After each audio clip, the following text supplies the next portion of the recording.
Hello friends, आप सभी का मेरे चैनल BSTIS में स्वागत है। फ्रेंड्स, आपको पता है कि 5 फरवरी से लेकर के 18 फरवरी के बीच पटना हाई कोर्ट असिस्टेंट का इंटरव्यू कंडक्ट हो रहा है। और दोस्तों देखिए 5, 6, 7, 8, 9 5 दिन का दोस्तों इंटरव्यू संपन्न हो चुका है। ठीक है, तो आज जो 9 तारीख का जो दोस्तों इंटरव्यू हुआ है, तो उसका जो है हम लोग रिव्यू लेकर आपके सामने प्रस्तुत है दोस्तों, हाजिर है। दोस्तों वीडियो जो है आज का है थोड़ा सा डिले है, क्योंकि आपको पता है कि कुछ व्यक्तिगत कार्यों में थोड़ा व्यस्त था। तो इसके लिए दोस्तों मैं क्षमा चाहता हूँ आपसे कि जो है आपको पता है कि 9 बजे तक दोस्तों 9 बजे रात तक मैं वीडियो अपलोड कर देता था। लेकिन आज जो है लगभग रात के 1 बजे लगभग 2 बजे के आसपास जो है दोस्तों मैं वीडियो अपलोड कर रहा हूँ। तो इसके लिए दोस्तों मैं आप सभी मेंबर से दोस्तों मैं क्षमा चाहता हूँ। जो भी दोस्तों जो video Patna high court ASO का जो इंटरव्यू का दोस्तों वीडियो रेगुलरली देख रहे हैं। ठीक है दोस्तों चलिए हम लोग इसमें बताएंगे कि किन किन बातों पर दोस्तों चर्चा हम लोग का। दोस्तों पता है कि इसके पहले दोस्तों मैं लक्ष्मीकांत जो बुक है दोस्तों, आपको पॉलिटी के लिए सबसे बेहतर बुक मानी जाती है, उससे मैंने बहुत इंपॉर्टेंट चैप्टर सुप्रीम कोर्ट का दोस्तों, हाई कोर्ट्स का रिलेवेंट आर्टिकल्स मैंने दोस्तों, जुरिडिक्शन सारे जो दोस्तों मैंने उसकी चर्चा की है दोस्तों। आप लोग उससे मुझे उम्मीद है दोस्तों, उससे आप लोग लाभान्वित होंगे। दोस्तों देखिए इस वीडियो में हम लोग किन किन बातों को देखेंगे मैं बता देता हूँ। सबसे पहले इसके पहले दोस्तों अगर मेरे चैनल पर नए हैं तो प्लीज़ मेरे चैनल को दोस्तों, देखिए मेरा चैनल है, प्लीज़ मेरे चैनल को सब्सक्राइब कीजिए, लाइक कीजिए, कमेंट कीजिए और दोस्तों जो है अपने दोस्तों के बीच में शेयर कीजिए। और BSTIS परिवार के ऑलरेडी मेंबर है दोस्तों, जो तो वीडियो अच्छा लगेगा तो निश्चित रूप से दोस्तों एक एज ए फीडबैक दोस्तों आप लोग लाइक करते हैं तो जो मुझे दोस्तों व्यूज़ तो बहुत आते हैं दोस्तों, लगभग 800,000 के आसपास आता है। लाइक लगभग 50-60 आते हैं। तो लाइक देने में दोस्तों कंजूसी मत कीजिए, क्योंकि आपको पता है कि आप लोगों के लिए दोस्तों जो है इन्फॉर्मेटिव वीडियो में बहुत मेहनत लगता है दोस्तों। पूरा स्क्रीनशॉट दोस्तों, सवाल लिखता हूँ, सवाल का दोस्तों आंसर लिखता हूँ। ठीक है, उसके बाद दोस्तों जो इम्पोर्टेंट आसपास जो भी दोस्तों सवाल पूछा गया है, उसके जो पेरिफेरी में सवाल बन सकते हैं, उसका मैं आंसर तैयार करता हूँ। आप देखिएगा इस वीडियो में दोस्तों। तो और दोस्तों जो मैंने मेरा जो लक्ष्मीकांत का बुक है, जिससे जिससे मैं पढ़ता हूँ, जिससे मैं रिवीजन करता हूँ, उसका दोस्तों फ़ोटो लेना, स्क्रीनशॉट लाना तो बहुत दोस्तों समय लगता है। तो प्लीज़ ज़रूर लाइक कीजिएगा। ठीक है, चलिए दोस्तों हम लोग सीधे बात कर। देखिए दोस्तों आज जो 9 तारीख है, 9 तारीख का जो दो कैंडिडेट का दोस्तों इसमें है इंटरव्यू, तो उससे दोस्तों हम लोग ये देखेंगे क्या पूछा गया इनसे। उसके बाद दोस्तों देखिए एक सवाल इंटरनेशनल कोर्ट ऑफ जस्टिस से ही बात हो रही है, तो और दोस्तों तो उसको तो हम लोग देखेंगे ही, ICJ international court of justice. और दोस्तों एक चीज़ इंटरनेशनल क्रिमिनल कोर्ट भी देख लेंगे। ठीक है, क्योंकि हो सकता है दोस्तों अंतर्राष्ट्रीय स्तर के संस्थान है तो पूछा जा सकता है। और दोस्तों उसके बाद देखिए हम लोग देखेंगे प्रियम्बल, इंडियन कॉन्स्टिट्यूशन का दोस्तों प्रियम्बल, उससे उस दोस्तों आपको पता है कि हो सकता है संभावना बन सकती है दोस्तों कि इसमें जो इंपॉर्टेंट पॉइंट्स है उससे का दो मीनिंग आपसे पूछा जा सकता है, या दोस्तों रिलेवेंट आर्टिकल पूछा जा सकता है। तो देखिए दोस्तों सेवरन, सोशलिस्ट, सेकुलर, इसी तरह दोस्तों देखिए डेमोक्रेटिक रिपब्लिक, तो इसका मतलब क्या होगा। उस प्रकार दोस्तों कितने प्रकार का जस्टिस की बात की है प्रियम्बल में, कितने प्रकार की लिबर्टी की दोस्तों, कितनी लिबर्टी की बात की गई है, इक्वालिटी, फर्टर्निटी, ये सब जो है। और दोस्तों जो डेट है इंपॉर्टेंट 26 नवंबर 1949, तो दोस्तों ये सब हम लोग आगे देखेंगे। उसके बाद दोस्तों देखिए यही प्रियम्बल का ही हिंदी है वयोदृष्टि का। उसके बाद दोस्तों कि हम लोग मौलिक कर्तव्य देखेंगे, कितने मौलिक कर्तव्य है, कौन सा आर्टिकल है इसके रिलेटेड, उसको भी देखेंगे यहाँ पर। उसके बाद दोस्तों देखिए अमेंडमेंट भी पूछा जा रहा है कि किन्हीं किन्हीं कैंडिडेट से मैंने देखा दोस्तों कि संविधान का अमेंडमेंट कैसे किया जाता है, अमेंडमेंट ऑफ द कॉन्स्टिट्यूशन, तो उसको भी दोस्तों हम लोग देखेंगे कौन सा आर्टिकल है, क्या क्या प्रोसेस है। उसके बाद दोस्तों देखिए उसके बाद हम लोग दोस्तों देखेंगे कि बेसिक स्ट्रक्चर, देखिए ingredients of the basic structure क्या होता है। देखिए यहाँ पर ingredients of the basic structure हो सकता है दोस्तों, क्योंकि आपको पता है कि ये 18 तक इंटरव्यू होगी और जो बेसिक सवाल है वो जो है वो ख़त्म हो चुका है, तो नए नए सवाल पूछे जा रहे हैं। ठीक है, तो हम लोग जो है हर परिस्थिति के लिए तैयार रहेंगे, ताकि दोस्तों आपको पता है कि 10 नंबर का इंटरव्यू है और बहुत ही दोस्तों डिसाइडिंग फैक्टर है। अगर कि दोस्तों किन्हीं का 7-8 आ जाता है तो जो है आप अच्छा लीड ले लेंगे। ठीक है, आपको पता है कि मेंस का मार्क्स प्लस में इंटरव्यू का मार्क्स जोड़ करके दोस्तों रिजल्ट आएगी। उसके बाद दोस्तों देखिए अंत में ये जो है इसका भी रिलेवेंट मैं बताऊंगा कि क्यों मैंने लिखा है। ठीक है, तो दोस्तों चलिए हम लोग वीडियो स्टार्ट करते हैं।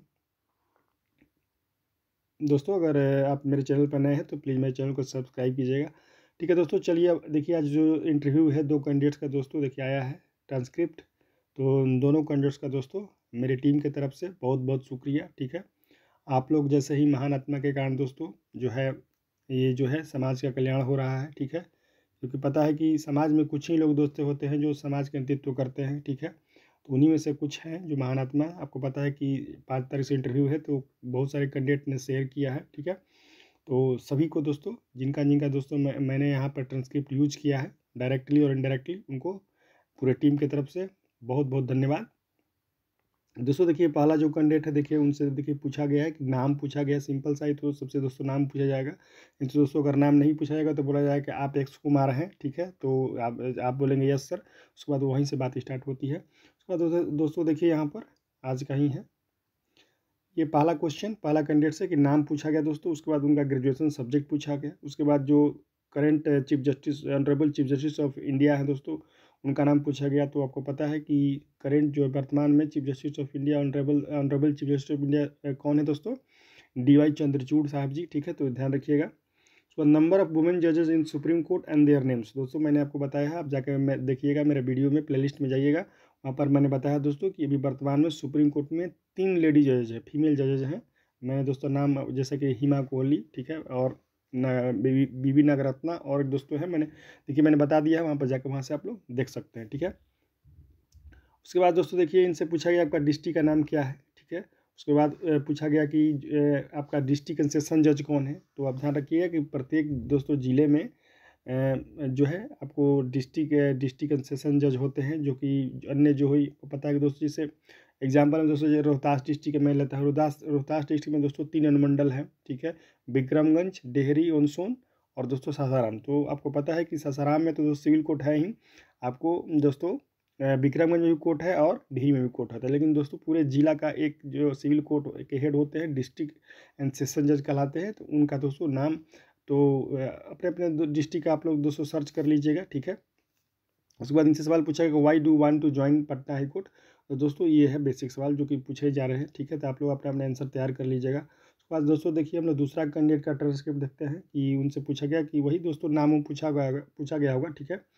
उसके बाद दोस्तों इनसे पूछा है कि why you want to join Patna high court after BTech. दोस्तों इन कैंडिडेट ने बीटेक किया था, तो इनसे पूछा गया कि बीटेक के बाद आप पटना हाई कोर्ट क्यों ज्वाइन करना चाहते हैं। उसके बाद दोस्तों इनसे भी सिविल कोर्ट जज ऑफ योर डिस्ट्रिक्ट, इनसे भी दोस्तों वही पूछा गया कि जो सिविल को पता है कि मैंने बताया कि डिस्ट्रिक्ट सेशन जज अपना अपना जिला का याद रखिएगा। उसके बाद देखिए इनसे नया सवाल दोस्तों पूछा जाएगा द नेम ऑफ जज who represented India in international court of justice. दोस्तों ये सवाल नया है, तो इसको ध्यान दीजिएगा कि नेम ऑफ द जज who represented India on international court of justice. तो इसका दोस्तों ये देखिए दोस्तों आंसर होगा दलवीर भंडारी, ठीक है, ऑनरेबल जज दलवीर भंडारी जी।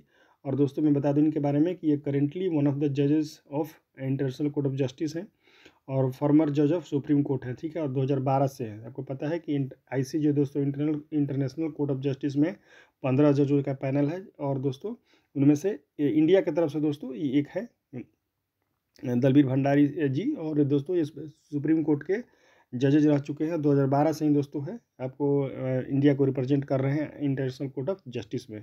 अब दोस्तों उसी से रिलेटेड जो है कि इंटरनेशनल कोर्ट ऑफ जस्टिस होता है, इसका हेडक्वार्टर हम लोग जानेंगे। उसके बाद दोस्तों ICC इंटरनेशनल क्रिमिनल कोर्ट होता है, दोनों में क्या अंतर है तो दोस्तों हम लोग आगे देखेंगे, ठीक है। देखिए दोस्तों यहाँ पर ICJ international court of justice, देखिए इसके बारे में जानते हैं, संस्था के बारे में। सबसे पहला था दोस्तों देखिए लीजिए यहाँ लिखा हुआ है कि इसका हेडक्वार्टर द हेग नीदरलैंड में, ठीक है। इसका दूसरा नाम है दोस्तों वर्ल्ड कोर्ट भी इनको कहा जाता है, ठीक है, ICJ को। उसके बाद दोस्तों देखिए one of 6 organs of the UNO को पता है कि यूनाइटेड नेशन ऑर्गेनाइजेशन का दोस्तों 6 प्रमुख अंग है, ठीक है। इनमें से दोस्तों एक है ICJ international court of justice. और देखिए मैंने लिखा हुआ कि नंबर ऑफ जजेस 15 होते हैं, ठीक है। और दोस्तों ये जजेस जो है इलेक्टेड होते हैं, elected by UN general assembly and security council for 9 years term. तो बहुत इंपॉर्टेंट है, भी याद रखिएगा। मान लीजिए आपसे पूछा जाएगा कि ये कौन है, तो जजेस पूछा जा सकता है कि कितने साल के नियुक्त होते हैं, तो 9 वर्ष के लिए दोस्तों ये जजेस जो है आपको 15 संख्या इनकी नियुक्त होते हैं दोस्तों। यहीं पर अब ये हो गया ICJ के बारे में। दोस्तों देखेंगे कि यहाँ पर जो मैंने आपको बताया कि one of the 6 organs of United Nation organisation, तो हम लोग देखेंगे वो 6 ऑर्गन कौन है, जैसे कि आपको मैंने नीचे दिखाया था। चलिए यहीं पर देख लीजिए, ठीक है, कंसेप्ट क्लियर हो जाएगा। देखिए दोस्तों यही है आपको यूनाइटेड नेशन ऑर्गेनाइजेशन, ठीक है। इसका 6 अंग कौन कौन है हम लोग देख लेते हैं। देखिए दोस्तों एक तो आपका सेक्रेटेरिएट है, सचिवालय, ठीक है। आपको पता है कि महासचिव होते हैं आपको यूनाइटेड नेशन ऑर्गेनाइजेशन का महासचिव होते हैं, सेक्रेटेरिएट का जो हेड होते हैं, ठीक है। तो दूसरा दोस्तों देखिए जनरल असेंबली होता है, ठीक है। उसके बाद दोस्तों जनरल असेंबली में जितने भी मेंबर कंट्रीज हैं उनके मेंबर रहते हैं। उसके बाद दोस्तों सिक्योरिटी काउंसिल होता है, जो दोस्तों सबसे प्रमुख अंग है, ठीक है। आपको पता है कि सिक्योरिटी काउंसिल में ही दोस्तों सुधार की बात हो रही है। भारत जो है हमेशा से सिक्योरिटी काउंसिल में, आपको पता है P5 जो देश है उनका कब्जा है, ठीक है, जिनके पास वीटो पावर भी है। तो भारत हमेशा से सिक्योरिटी काउंसिल में सुधार का जो है मांग करते आ रहा है, ठीक है। तो दोस्तों देखिए सोशियो इकोनॉमिक काउंसिल ये उसका अंग है, ठीक है। उसके बाद दोस्तों ट्रस्टीशिप काउंसिल अंग है, और इंटरनेशनल कोर्ट ऑफ जस्टिस जिसकी मैंने चर्चा की। इस प्रकार दोस्तों देखेंगे 6 अंग है, 1 2 3 4 5 6, तो वही बता दिया, आप देख सकते हैं यहाँ पर। स्पेशलाइज एजेंसी भी है दोस्तों यूनो का, आप जानते हैं इनके बारे में, आप लोग नाम सुने ही होंगे। जो ये विशेष अंग कहा जाता है, आप नीचे में देख सकते हैं, यहाँ पे मैं बता रहा हूँ आपको। यहाँ पे देखिए दोस्तों, देखिए मैं पढ़ देता हूँ, आपको यूनेस्को पता ही होगा, यूनिसेफ पता ही होगा, WHO, FAO, ILO, IMF and IBRD, ठीक है। तो आपको पता है यूनेस्को जो आपको पता है दोस्तों कि यह कल्चरल एंड साइंटिफिक ऑर्गेनाइजेशन है। यूनिसेफ बच्चों के लिए दोस्तों। WHO world health organisation, FAO food and agriculture organisation दोस्तों। क्या दोस्तों देखिए ILO international labour organisation, IMF international monetary fund, and IBRD इसी को दोस्तों वर्ल्ड बैंक भी कहा जाता है, ठीक है, international bank of reconstruction development. तो दोस्तों ये मैंने बता दिया। अब तो यही दोस्तों उससे संबंधित था, इसलिए मैंने यहाँ पर चर्चा कर दी। अब दोस्तों हम लोग ICC के बारे में जानते हैं। अंतर क्या है ICJ और ICC में दोस्तों, ये भी देखिए, इसका भी फुल फॉर्म जो है, इसका क्या है दोस्तों, ICJ का फुल फॉर्म है इंटरनेशनल कोर्ट ऑफ जस्टिस, और इसका दोस्तों ICC का क्या है, इंटरनेशनल क्रिमिनल कोर्ट, ठीक है। और सबसे बेसिक डिफरेंस दोस्तों ये है कि ICJ जो आपका यूएन का पार्ट है, और वही दोस्तों ये जो है नॉट पार्ट ऑफ यूएन, यानी international criminal court United Nation organisation का पार्ट नहीं है। और हाँ दोस्तों, इसका हेड क्वार्टर भी है द हेग नीदरलैंड में ही, ठीक है। तो इस बात को ध्यान रखिएगा, आपसे पूछा जा सकता है। तो ये हो गया दोस्तों, मैंने बता दिया ट्रांसक्रिप्ट, जिनका भी दोस्तों कल है 10 तारीख, कल है, मतलब आज ही हो गया दोस्तों रात के 2 बजे। तो सभी को दोस्तों ऑल द बेस्ट, ठीक है। और जो जिनका आगे भी है इंटरव्यू, वो आप यहाँ से देख सकते हैं। उसके बाद दोस्तों देखिए हम लोग कॉन्स्टिट्यूशन ऑफ इंडिया हम लोग देखेंगे, प्रियम्बल, ठीक है। और उसका जो है मतलब देखेंगे दोस्तों कि क्या क्या हो सकता है, कि पूछा जा सकता है। देखिए सबसे पहले दोस्तों हम लोग ये पढ़ते हैं, और बता दूं यहाँ पर बहुत सारे दोस्तों केसेज में दोस्तों क्लियर हो चुका है कि preamble is the part of the constitution, और इसमें दोस्तों अमेंडमेंट हो सकता है, और दोस्तों हुआ भी है। अब मैं आपको बता दूं कि 42वां संविधान संशोधन द्वारा दोस्तों आपको 3 शब्द इसमें जोड़े गए हैं। आपको सोशलिस्ट जोड़ा गया है, सेकुलर जोड़ा गया है, और दोस्तों यहाँ पर आपको इंटीग्रिटी एक शब्द है वहाँ पर दोस्तों जोड़ा गया, देखिए इंटीग्रिटी, ठीक है। 3 शब्द 42वां संविधान संशोधन द्वारा इसमें जोड़े गए हैं, तो इसको याद रखिएगा।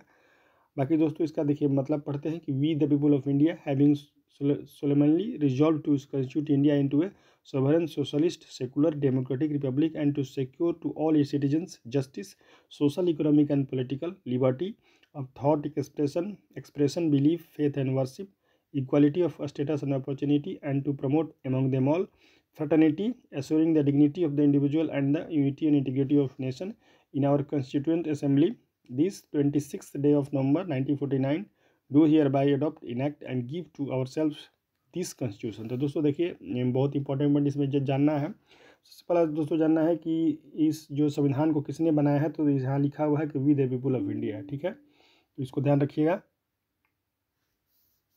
तो उसको ध्यान रखिएगा दोस्तों। उसके बाद दोस्तों देखिए जो टर्म है संविधान को बनाया है वो दोस्तों इसी का हिंदी है, आप देख सकते हैं यहाँ पर कि हम भारत के लोग भारत को एक संपूर्ण प्रभुत्व संपन्न समाजवादी पंथ निरपेक्ष लोकतंत्र, पढ़ लीजिए दोस्तों, इसको मैं बता देता हूँ उसका मतलब जो इंपॉर्टेंट है दोस्तों। देखिए ये याद रखिए कि संपूर्ण प्रभुत्व संपन्न, सोवरेन का अर्थ क्या है, समाजवादी का अर्थ क्या है, पंथ निरपेक्ष का अर्थ क्या है, लोकतांत्रिक गणराज्य का अर्थ है, न्याय कितने प्रकार का दिया गया है। और दोस्तों देखिए बाकी ये डेट इंपॉर्टेंट है कि 26 नवंबर 1949। और दोस्तों यहीं से आपको एक चीज़ मैं बता दूं कि 26 नवंबर को ही दोस्तों संविधान दिवस मनाया जाता है भारत में, ठीक है। तो आपको याद रखिएगा। अब ये मत दोस्तों आपको पता है कि गणतंत्र दिवस दोस्तों आपको पता है 26 जनवरी दोस्तों गणतंत्र दिवस मनाया जाता है। लेकिन आप लोग ये मत रहे उस दिन दोस्तों नहीं मनाया जाता है, संविधान दिवस दोस्तों 26 नवंबर को ही मनाया जाता है, याद रखिएगा दोस्तों। देखिए हम लोग चलते हैं यहाँ पर इंग्लिश में ही देखते हैं। सोवरेन दोस्तों, सोवरेन का हिंदी होता है दोस्तों यहाँ पर देखिए संपूर्ण प्रभुत्व संपन्न। सोवरेन का दोस्तों बेसिक अंतर यही है कि भारत जो है अपने निर्णय लेने के लिए हर प्रकार से स्वतंत्र है, कोई देश इसको दबाव नहीं दे सकता है। दोस्तों अगर भारत चाहे तो दोस्तों यूनाइटेड नेशन और नेशन का मेंबर बन सकता है, नहीं बन सकता है वहाँ से दोस्तों अपने जो है मेंबरशिप वापस भी ले सकता है। तो सोवरेन का दोस्तों मतलब यही है कि कोई भी देश भारत को गाइड नहीं कर सकता है, ठीक है, कि आपको ये करना है, चाहे किसी जो ऑर्गेनाइजेशन का मेंबर बनना है या नहीं बनना है। तो सोवरेन का मतलब ये होता है कि प्रत्येक जो भी देश है, जो भी सोवरेन कंट्री है, वो अपना निर्णय जो है खुद ले सकता है जनता के भलाई के लिए। तो ये इसका मतलब दोस्तों हो गया, सोवरेन का मतलब यही हुआ, ठीक है। यहाँ तक दोस्तों सोशलिस्ट का बात है, सोशलिस्ट का हिंदी होता है समाजवादी। समाजवादी का दोस्तों मतलब ये होता है कि जितने भी रिसोर्सेज हैं देश के दोस्तों, तो जो है समान रूप से समाज के सभी लोगों में बांटा जाएगा। तो ऐसा नहीं कि मैंने कहने का मतलब है दोस्तों कि कैपिटलिस्ट टाइप का नहीं है, यहाँ सोशलिस्ट यहाँ पर इसीलिए लगा इंट्रोड्यूस किया गया इस टर्म को 42वां संविधान संशोधन द्वारा, कि जो है समाजवादी जो विचारधारा है उसका हम लोग जो देश जो संविधान जो है पालन करेगा, ठीक है। तो दोस्तों सोवरेन हो गया, सोशलिस्ट हो गया। और दोस्तों सेकुलर, सेकुलर का देखिए यहाँ पर दोस्तों हिंदी किया गया है पंथ निरपेक्ष, धर्म निरपेक्ष नहीं। दोस्तों कहने का मतलब ये है कि जो सेकुलर हम लोग का इंडियन सेकुलरिज्म दोस्तों और जो यूरोपियन कंट्री का सेकुलरिज्म जो है, दोनों में बेसिक डिफरेंस है, ठीक है।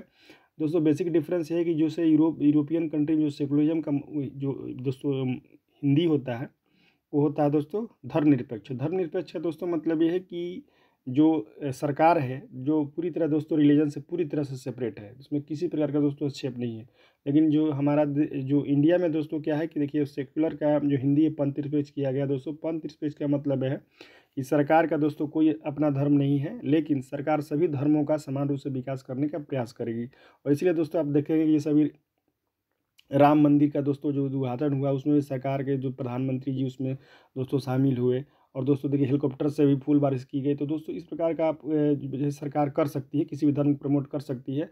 और दोस्तों इसलिए देखिए जो हज करने लोग जाते हैं, जो मुस्लिम कम्युनिटी के लोग हैं, तो उनको दोस्तों हज में दोस्तों सब्सिडी वगैरह दोस्तों दिया जाता है, ठीक है, सुविधाएँ दी जाती है। तो सेकुलर का दोस्तों मतलब जो पंथ निरपेक्ष हुआ, इसका मतलब यही हुआ कि जो सरकार का कोई विशेष धर्म नहीं है, लेकिन सभी धर्मों को प्रमोट करने का दोस्तों समान रूप से प्रयास करेगी। ये तो इसका मतलब यही हुआ, इसीलिए दोस्तों इसका हिंदी जो है पंथ निरपेक्ष है। ध्यान दीजिएगा, मैंने बता दिया। अब मेंस में दोस्तों सवाल भी बहुत बार आए हुए हैं, ठीक है। उसके बाद दोस्तों देखिए जो अगला टर्म है डेमोक्रेटिक। डेमोक्रेटिक का दोस्तों देखिए यहाँ पर दोस्तों डेमोक्रेटिक का मतलब होता है कि डेमोक्रेसी का दोस्तों मतलब क्या, लोकतंत्र। तो इसका हिंदी वो दोस्तों वही हुआ कि लोकतंत्रात्मक, ठीक है। तो लोक डेमोक्रेसी का दोस्तों मतलब ये होता है कि जनता जो है अपना प्रतिनिधि चुनेंगे और प्रतिनिधि के माध्यम से जो है दोस्तों शासन होगा देश का, कहने का मतलब यही है, ठीक है।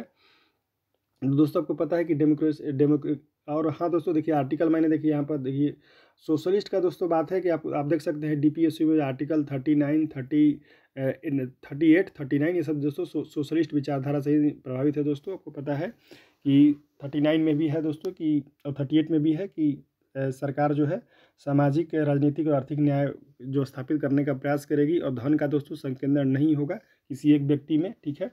तो ये जो है आपका आर्टिकल मैंने बता दिया 38, 39। और दोस्तों बहुत सारा भी आर्टिकल है आपका डीपीएससी में, जो अधिकांश आर्टिकल सोशलिस्ट विचारधारा से प्रभावित है। उसके बाद दोस्तों सेकुलर का जो आर्टिकल है वो है आपको 25 से 28, ठीक है।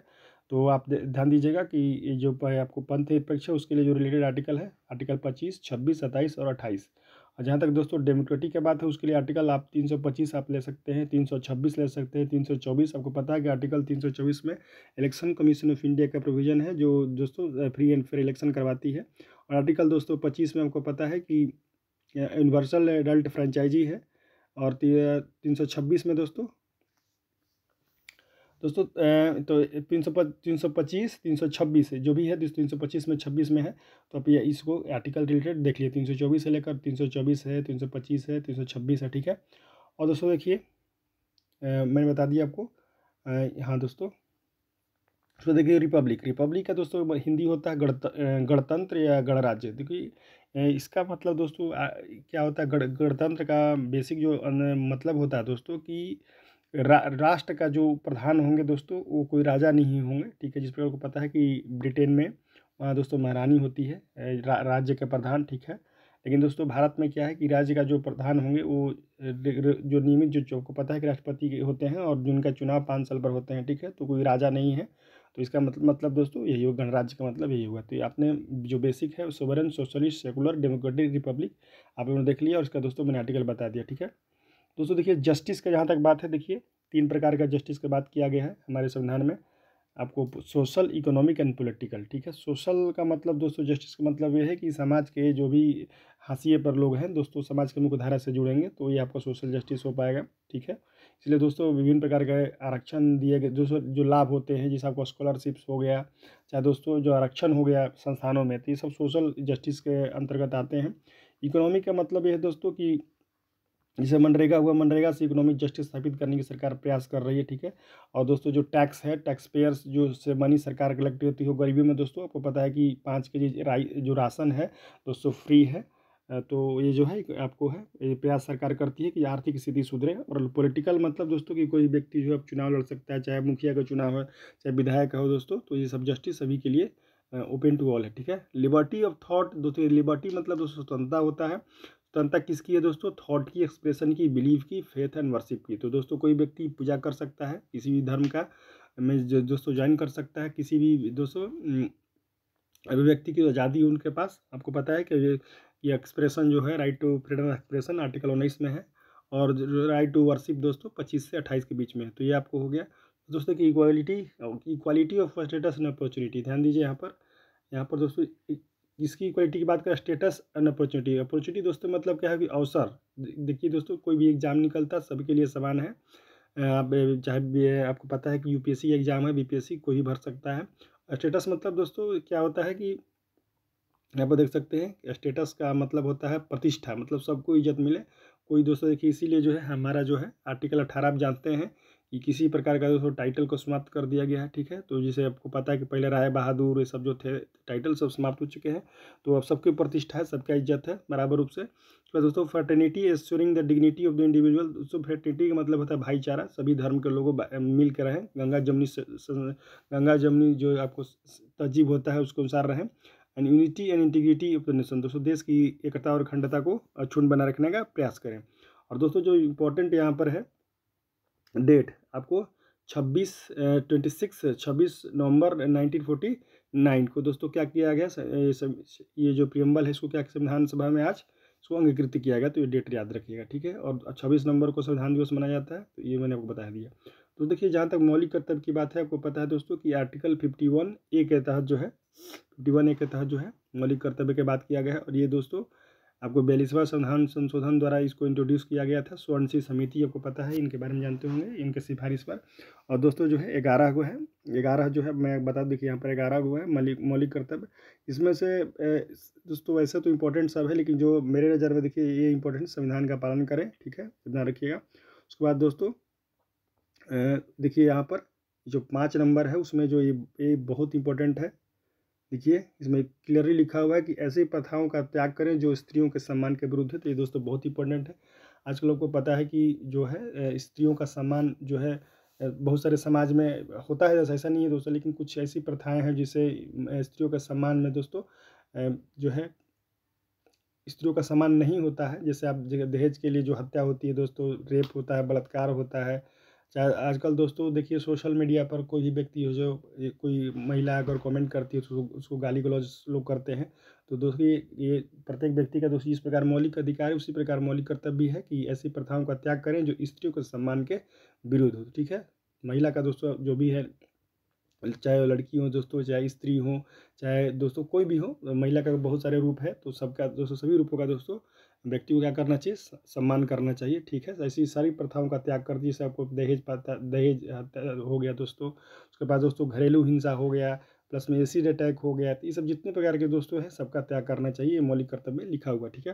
तो दोस्तों देखिए इंपॉर्टेंट है, देखिए ये 8 नंबर वैज्ञानिक दृष्टिकोण मानववाद, ठीक है। आपको पता है कि साइंटिफिक टेम्परामेंट का दोस्तों मतलब ये होता है कि कोई भी बात अगर आपके पास दोस्तों आती है तो उसको आंख मूंद कर दोस्तों उसको मान नहीं लेना, ठीक है। और दोस्तों उसके प्रति सोचना है कि क्या सही है क्या गलत है, ठीक है। तो इसी को दोस्तों साइंटिफिक टेम्परामेंट कहा जाता है, वैज्ञानिक दृष्टिकोण। कहने का मतलब दोस्तों आजकल सोशल मीडिया पर कुछ भी वायरल किया जा रहा है, ठीक है। तो आप जो कभी भी न्यूज़ देखें तो पहले सोचें कि ये सही है या गलत है। ये नहीं कि दोस्तों आप भी उस बिना सोचे से उसको फॉरवर्ड कर दीजिए, ठीक है। तो ये जो कल्चर है फॉरवर्डिंग वाला, थोड़ा उस पर वैज्ञानिक दृष्टिकोण लगाइए, ठीक है। तब कोई भी जो चीज़ है उसको फॉरवर्ड करें, ठीक है, आगे बढ़ाएं। तो दोस्तों उसके बाद देखिए दोस्तों, ये मानववाद को पता है कि आपको ये मानववाद की जो विचारधारा है उसमें भरोसा रखते थे रविन्द्रनाथ टैगोर जी, को पता ही है। तो मानववाद का मतलब दोस्तों ये है कि प्रत्येक मानव जो है जो दूसरे मानव का सम्मान करे, ठीक है, ऐसा कोई भी कृत्य न कर जिसे जो है मानवता का दोस्तों हनन हो, तो ये बात ध्यान रखिएगा। उसके बाद दोस्तों जो इम्पोर्टेंट है देखिए ये कि सार्वजनिक संपत्ति को सुरक्षित रखे और हिंसा से दूर रहे, तब तो सही बात है दोस्तों, हिंसा उंसा नहीं करना चाहिए। उसके बाद दोस्तों देखिए इंपॉर्टेंट आ गया अमेंडमेंट ऑफ द कॉन्स्टिट्यूशन। तो हम लोग दोस्तों ये देखते हैं यहाँ पर है, जो इम्पोर्टेंट है चीज़ जानना है दोस्तों यही है कि आर्टिकल 368 और भाग 20, बस यही याद रखना है, ठीक है।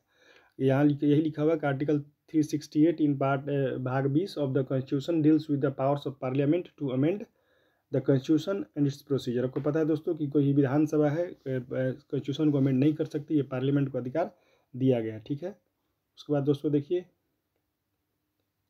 ये जो हाँ प्रोसीजर फॉर अमेंडमेंट क्या है दोस्तों, यहाँ पर देखिए लिखा हुआ है कि आर्टिकल 368 याद रखिएगा। उसके बाद देखिए लिखा हुआ है कि An amendment of the Constitution can be initiated only by the introduction of a bill for the purpose in either house of the parliament or not in the state। दोस्तों जैसे कि मैंने बताया कि विधानसभा में अमेंडमेंट को आप स्टार्ट नहीं कर सकते हैं, और दोस्तों आप पार्लियामेंट में कर सकते हैं। आपको पता है कि पार्लियामेंट में 2 सदन होता है, लोकसभा राज्यसभा। तो दोस्तों किसी भी सदन में जो है आप बिल के माध्यम से आप जो प्रोसेस इनिशिएट करते हैं इनिशिएट कर सकते हैं, ठीक है। तो ये पहला पॉइंट।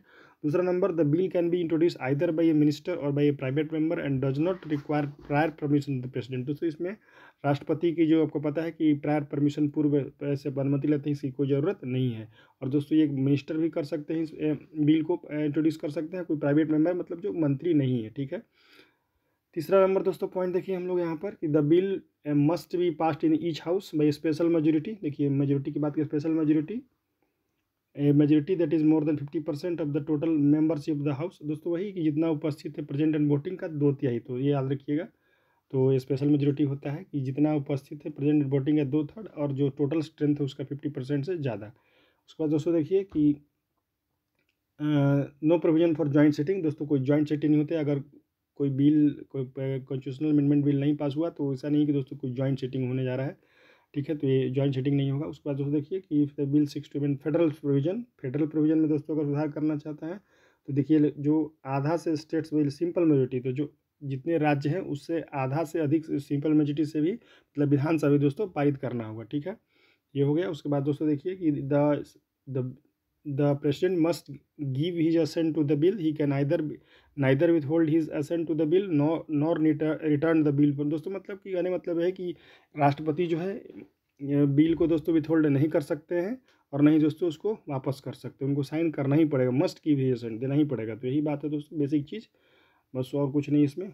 और दोस्तों देखिए कि यहाँ पर लिखा है कि देयरफॉर कॉन्स्टिट्यूशन में अमेंडेड इन 3 वेज, 3 तरीके से दोस्तों संविधान में संशोधन किया जा सकता है। पहला देखिए अमेंडमेंट बाई सिंपल मेजोरिटी, दूसरा by amendment by special majority, और दोस्तों amendment by special majority of the parliament and the ratification of half of the state legislature. तो दोस्तों जो मैंने बोला कि जो विधानसभा है उसका आधा से अधिक से भी, तो 3 प्रकार का दोस्तों है। एक फिर से देख लीजिए, एक सिंपल मेजोरिटी चाहिए, एक स्पेशल चाहिए, एक special plus half of the state legislator का चाहिए। तो देखिए दोस्तों इसमें एग्जांपल है कि सिंपल मेजोरिटी से कौन कौन हो सकता है। तो सिंपल दोस्तों कि अगर एडमिशन और एस्टेब्लिशमेंट ऑफ न्यू स्टेट्स, कोई दोस्तों नया राज्य का आपको एडमिशन हो रहा है चाहे स्थापना हो रहा है तो सिंपल मेजोरिटी से होगा। उसके बाद दोस्तों देखिए abolition and creation of legislative council, जो विधान परिषद का आपका स्थापना आपको हटाया जाता है आर्टिकल 169, तो भी सिंपल से होगा दोस्तों। उसके बाद देखिए कोरम इन पार्लियामेंट, सैलरीज, तो देख लीजिएगा ये उतना डीप नहीं पूछने वाले हैं, ठीक है। बस बेसिक जान लीजिए कि आर्टिकल 368 के तहत 3 प्रकार का होता है। उसके बाद दोस्तों देखिए हाँ ये हो गया। फिर दोस्तों सिटीजनशिप में करना है तो सिंपल, अब देखिए यहाँ स्पेशल मेजोरिटी में दोस्तों कौन कौन यहाँ पर लिखा हुआ है कि special majority of the parliament, जो आपको पता है इसमें 2/3 चाहिए और 50% स्ट्रेंथ का 50%, ये आप याद रखिएगा।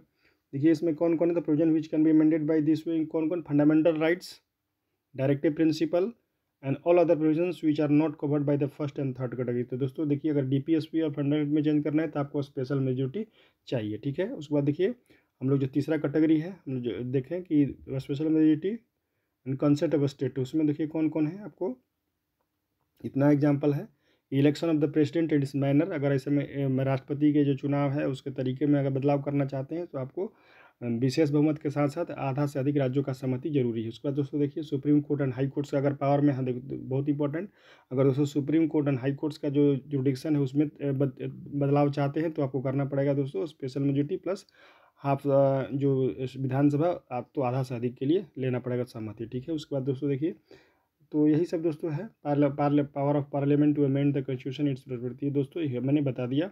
अब इसको देख लीजिएगा दोस्तों। देखिए बेसिक स्ट्रक्चर हम लोग लास्ट में देख लेते हैं। आपको पता है कि basic structure the present position is that the parliament under article 368 can amend any part of the constitution including the fundamental rights but without affecting the basic structure of the constitution. However the Supreme Court is yet to define और clarify as to what constitute the basic structure. दोस्तों Supreme Court ने basic structure को define नहीं किया है और इन्होंने बहुत अपने अपने फैसलों में जो है कुछ देखिए इसमें 18 लिखे गए हैं तो बताएं कि क्या क्या बेसिक स्ट्रक्चर है, उसमें पार्लियामेंट संशोधन नहीं कर सकते। दोस्तों आप समझिए कि बेसिक स्ट्रक्चर का देखिए मतलब होता है कि आप संविधान में संशोधन तो कीजिए लेकिन नया संविधान मत बना दीजिए। कहने का मतलब यही है कि आप इस प्रकार का दोस्तों अपने बहुमत का जो तात्कालिक बहुमत है उसका फ़ायदा उठा के सपोज कीजिए कि जो आपको मैंने बताया कि प्रियमल में डेमोक्रेटिक है दोस्तों, वहाँ से वो उन्होंने जिसे लोकतंत्र से आकर राजतंत्र मान लीजिए चेंज कर दिए, ठीक है। तो ये सब आप नहीं कर सकते हैं। जो बेसिक स्ट्रक्चर में लिखा हुआ है तो वो जो है उसके लिए जो है कठिन प्रोसेस जाना पड़ेगा, ठीक है। तो यही है कि आप कुछ भी कर लीजिए, बेसिक स्ट्रक्चर में तब्दीलियाँ नहीं ला सकते हैं। जैसे एग्जांपल दोस्तों देखिए, ये क्योंकि आपको पता है कि अगर बेसिक स्ट्रक्चर में तब्दीली ला दिए तो संविधान जो हमारे संविधान निर्माताओं ने बनाया था वो नहीं रह जाएगा, अब वो नया संविधान बन जाएगा, ठीक है। तो वो नहीं करना है, उसकी इजाज़त नहीं दिया गया है, ठीक है। और पता है दोस्तों कि संविधान का संरक्षक कौन, सुप्रीम कोर्ट को बनाया गया है। तो दोस्तों तो बेसिक स्ट्रक्चर के जो अपना हथियार है इसको यूज करके जो किसी भी एक्ट्स को दोस्तों क्या कर सकता है, नलन वॉइड करता है दोस्तों, कर सकता है और करता भी है, ठीक है। जैसे कि आपको पता है कि एनजेएससी आपको नेशनल जुडिशियल अपॉइंटमेंट जो कमीशन बिल आया था 2014 में दोस्तों, कॉलेजियम सिस्टम में सुधार के लिए उसको सुप्रीम कोर्ट ने रिक्वेस्ट कर दिया था, क्योंकि उन्होंने बोला कि ये जो हमारा जो इंडिपेंडेंट जुडिशरी का दोस्तों हनन करेगा। दोस्तों देख लेते हैं क्या क्या है इस, देखिए पहला नंबर दोस्तों कि सुप्रीमेसी ऑफ द कॉन्स्टिट्यूशन, ये सबसे टॉप में है, सबसे बड़ा देश हमारे भारत में दोस्तों कॉन्स्टिट्यूशन सुप्रीम है, ठीक है। उसके बाद देखिए मैंने जैसे कि बताया sovereign democratic and Republican nature of the Indian politics में कोई चेंजिंग नहीं होगा। उसके बाद देखिए secular character of the constitution, बस सेपरेशन ऑफ पावर, ये तो है ही दोस्तों। देखिए federal character of the constitution, unity and integrity of the nation, welfare state दोस्तों, इसमें आप सुधार नहीं कर सकते, बेसिक स्ट्रक्चर का भाग है। जुडिशियल रिव्यू दोस्तों, जुडिशियल रिव्यू करने से आप नहीं रोक सकते हैं। पार्लियामेंट में किसी प्रकार का ऐसा नहीं बिल दोस्तों लाएंगे या एक्ट नहीं बना सकते जिसमें जुडिशियल रिव्यू को आप रोक सकते हैं आप कभी भी दोस्तों, क्योंकि इसीलिए दोस्तों इसके बेसिक स्ट्रक्चर का पार्ट बनाया गया है। अब जुडिशियल रिव्यू होकर ही रहेगा। उसके बाद दोस्तों freedom and dignity of the individual, ये बहुत महत्वपूर्ण है। उसके बाद दोस्तों parliamentary system, rule of law, harmony and balance between fundamental rights and directive principle of equality, free and fair election दोस्तों, देखिए ये बहुत इंपॉर्टेंट है। फ्री एंड फेयर इलेक्शन नहीं होगा तो दोस्तों लोकतंत्र खत्म हो जाएगा। और देखिए इंडिपेंडेंस ऑफ जुडिशरी बहुत इंपॉर्टेंट है। इंडिपेंडेंस ऑफ जुडिशरी दोस्तों नहीं रहेगा तो संविधान का संरक्षक ही जब खत्म हो जाएगा तो संविधान नहीं बचेगी, ठीक है। जब संविधान नहीं बचेगा दोस्तों तो जो लोग हैं उनकी सुरक्षा नहीं हो पाएगी, लोग ही खत्म हो जाएंगे, ठीक है। उसके बाद दोस्तों देखिए limited power of parliament to amend the constitution दोस्तों, यही सब है, देख लीजिएगा। बेसिक मैंने बता दिया। तो यही दोस्तों कुल मिलाकर यही है कि मैंने जो बेसिक, एक तो दोस्तों लक्ष्मीकांत से मैंने बताया था सुप्रीम कोर्ट और हाई कोर्ट के बारे में दोस्तों, मैं सोचा कि तो ये भी बता देना चाहिए कि हो सकता है आपसे पूछा जाए कि बहुत बेसिक है, इसको आप लोग आराम से देख लेंगे। तो दोस्तों अगर वीडियो अच्छा लगा होगा तो निश्चित रूप से मेरे चैनल को सब्सक्राइब कीजिए, लाइक कीजिए, कमेंट कीजिए। और दोस्तों जो बृष्टि है इस परिवार के ऑलरेडी मेंबर है तो दोस्तों फीडबैक जो है 1 लाख जरूर करेंगे, ठीक है दोस्तों। इस वीडियो में इतना ही, गुड नाइट।